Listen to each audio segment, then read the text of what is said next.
in fencing, the stance is very structured and has a lot of factors to upkeep while you maintain the flow of the bout. First of all, your heel should be more or less shoulder width.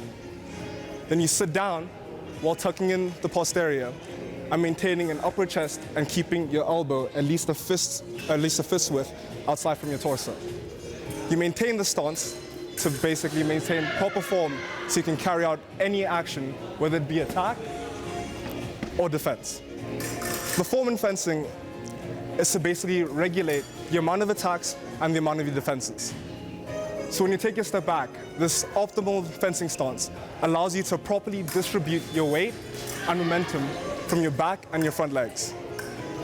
And naturally, when you're with your arm out, it comes in with a little tilt of the blade so that your point remains centralized in your opponent's body while keeping your hand and your guard outside of their main focus. So there are 3 different styles of fencing: foil, saber, and épée. In épée, you can hit anywhere over the body. You can hit most likely to the torso. That's the most common area in which you can hit. You can also hit to the arm, and you can hit to the foot. And I shall demonstrate that now. So now I'm going to lunge the torso. Now I shall lunge to the arm. And now I shall lunge to the foot. So, as I've just demonstrated, you can hit anywhere over the body, the most common areas being the torso, the arm, and the foot. If you hit anywhere there, you're going to get the same amount of points, which is just 1 point. So if I, for example, was to hit to the mask, I get the same amount of points. So in fencing, the most basic action is the step. And with the step, it's coupled normally with the step forward, and then a hit along with the step forward. And now there are various adaptations to the step forward hit. For one, you can have a step forward lunge, being that it has to be done from a longer distance. So it's a step forward, then lunge. And now coming along with the combinations. With fencing, you have various parries. There's your 6 parry, there's your card parry, there's your 8 parry, and then there's your 9 parry. The most basic attacks normally start with either your 6 parry with the 6 engagement and a step forward lunge, or your card engagement, step forward with the lunge. So now these parries are universal. You can have defensive actions. You can also use them for a parry or a post. If you would care to demonstrate with me.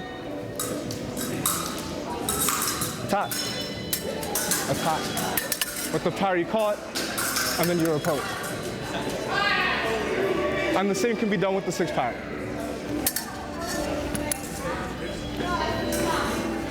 And then you get more to your more aggressive moves, the flesh.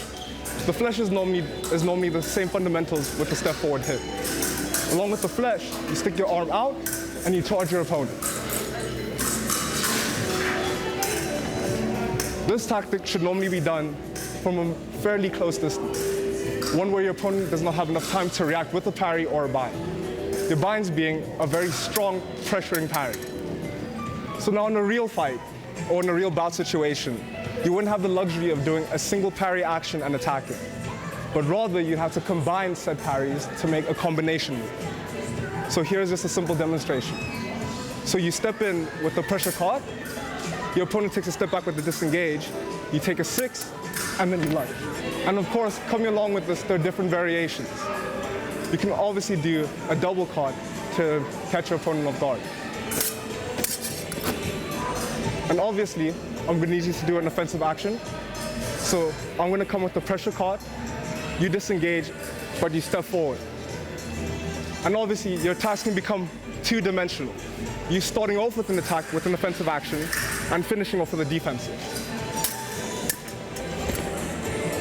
So basically in fencing, the different variations with your offensive and defensive actions do differ.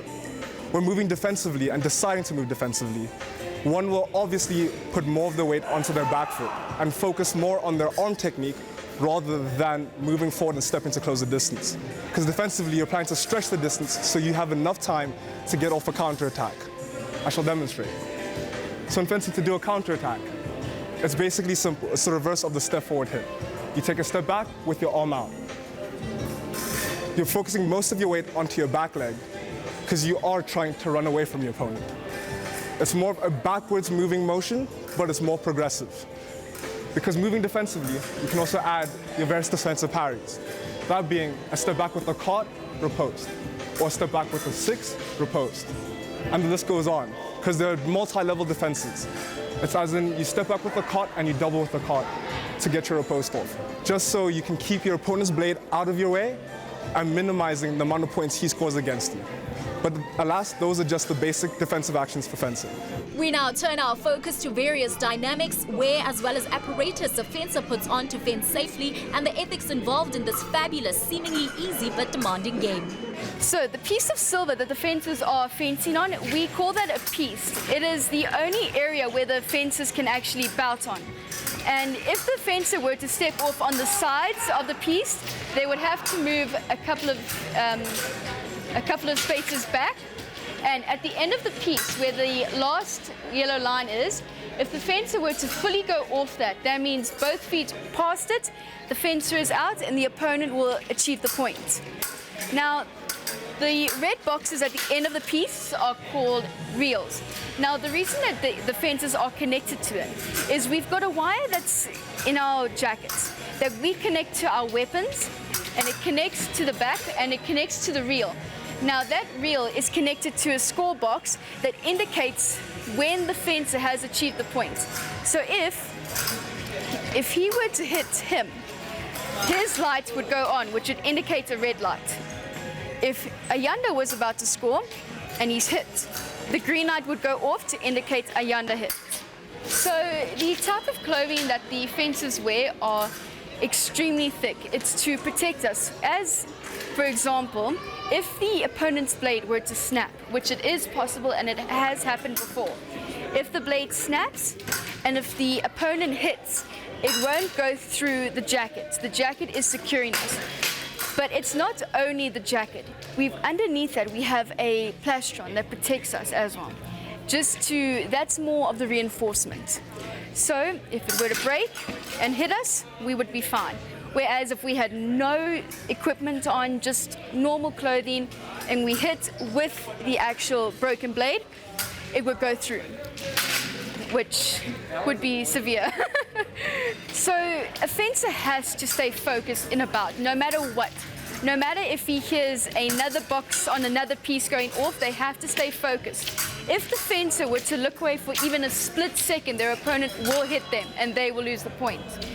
And a lot of the times, fencers will turn around because they believe that they hear their own score boxes go off, when in reality it wasn't. So when they turn their back, they will receive a yellow card. Unless the referee has called halt, then if it's the referee called halt, they may turn their backs and go back to the starting position. But if no halt was called and the back is turned, immediate yellow card. And if it were to happen again, and it's the same fencer that received the yellow card, the next card they are going to receive is a red card, which is where the opponent will get the point then. And we've got 3 cards in total, the yellow, the red, and the black. Now, I haven't myself seen any black cards being awarded or anything. So it's a rare thing, if I can say that. So the black card indicates immediately the fencer is out of the competition, they can leave the hall immediately. Meaning no points will be awarded for their rankings, nothing like that. Physical-wise, the actual bouting is 30%. What the rest of the 70% is, it's the mental state. It is the focus. It is technical. It is a chess game. It is a chess game. You need a lot of that focus, a lot of that knowledge to see and get you through the bout, so you can win and you can achieve what you want. Buzzers, let's turn our attention back to Dr. Tischler, who advises us on the diet needed by a fencer. It depends on a particular person. Because you can't have one standard tablet for everybody. But in general, it's nothing specific. You must eat healthy. You must eat enough, but you must not eat too much. The diet must be balanced. And what's important that you must actually consult with your teacher, with your coach, because most of our guys here, they have international qualification. And you can consult with them and they will give you a special advices, what is good for you. Emba kweyitolo sinilethela uAyanda Tuku ningayindawo buzzers.